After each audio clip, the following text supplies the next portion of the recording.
বৈষ্ণব কাকে বলে।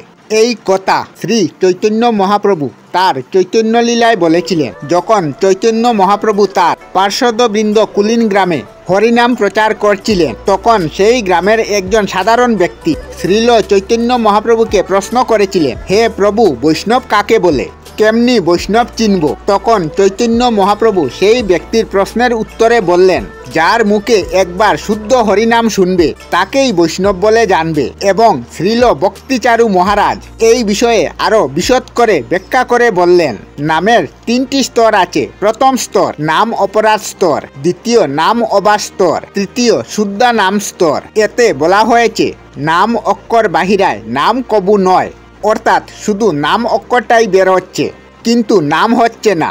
তাই আরো বলা হয়েছে, কোটি জন্মে করে যদি নাম সংকীর্তন তবুও পায় না কৃষ্ণপদ প্রেমধন। অর্থাৎ এখানে যে নাম সম্বন্ধে বলা হচ্ছে তা অপরাধ মুক্ত হয়।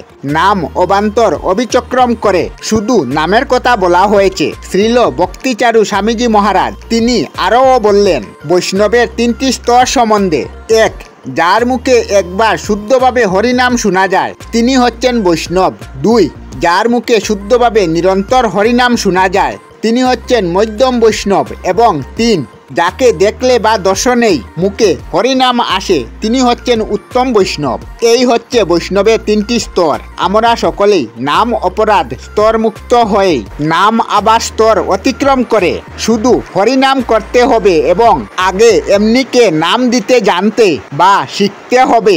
তাহলে আমরা ওই স্তরে সহজেই পৌঁছাতে পারবো। হরে কৃষ্ণ কৃষ্ণ কৃষ্ণ হরে হরে, হরে রাম রাম রাম হরে হরে। আমরা আমাদের চ্যানেলে সব ধরনের ভিডিও আপলোড করি, যেমন ব্লগ, নিউজ, কুকিং ভিডিও, ধার্মিক আলোচনা ইত্যাদি।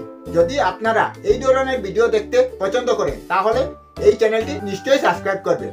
আমি আপনাদের সাথে বিদায়ক না, আজকের মতো বিদায় নিলাম। আর ভিডিওটি ভালো লাগে লাইক, শেয়ার ও কমেন্ট করবেন। ভিডিওটি সম্পূর্ণ দেখার জন্য অশেষ ধন্যবাদ।